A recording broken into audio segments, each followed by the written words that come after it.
बोले भगवान स्वागत करने आई थी, ये तो मूर्छित ही हो गई।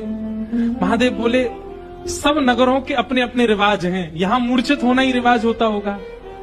दुल्हा को देखते ही सासू मां मूर्छित हो जाती, यही रिवाज होगा। चलो अपने जनवासे में चलें। और जनवासा कहाँ है? शमशान घाट। जनवासा बनवाया था लेकिन वहां नहीं गए, जहां पर जा सारी बारात वहीं पर जाएगा दुल्हा। और सारी बारात कहाँ है? वो तो शमशान में जाकर के दुल्हा राजा बैठ गए।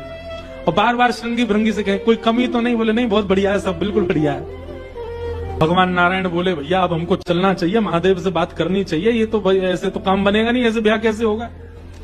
नारायण भगवान गए और भगवान जाकर के शमशान में बैठे महादेव से जाकर के बोले यहां क्यों बैठे हो आप?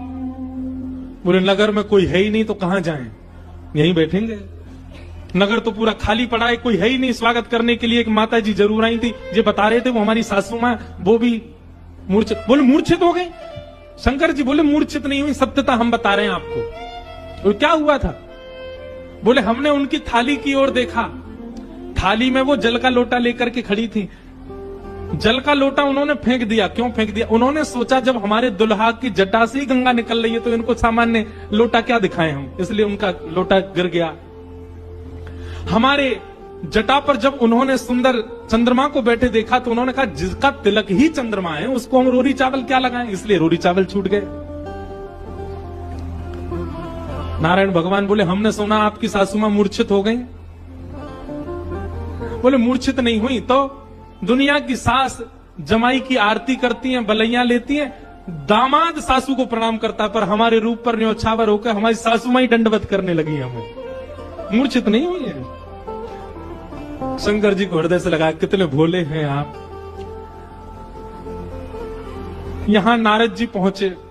अब महाराज अंदर तो मातम बन रहा था, सब लोग पार्वती जी को घेर करके बैठे हैं। मैना मैया जैसे तैसे होश में आई, होश में आकर के बोली हमने नारद का क्या बिगाड़ा, ऐसा पति, इसके लिए इतना घनघोर तप करवाया पार्वती जी से, हमने नारद का क्या बिगाड़ा। हा नारद जी महाराज तभी आ गई। नारद जी आकर के समझाने लगे और मैना मैया से कह रहे हैं क्या मैया, मुझे अभी अभी सत्य पता चला, मुझे ऋषियों ने बताया, मुझे भगवान ने बताया ये सत्य, क्योंकि मैं स्वयं आश्चर्यचकित था। इतनी सुंदर के लिए महादेव मैंने पहले तो बता ही दिया था कि आपके दामाद कैसे होंगे, आप इसमें कुछ सहायक नहीं है। आपकी पुत्री जो है ये साक्षात जगदम्बा है, साक्षात भवानी है, ये साक्षात सती रूपा है। पहले यही सती रूप बनकर के आई थी, महादेव की अर्धांगिनी बनी, किसी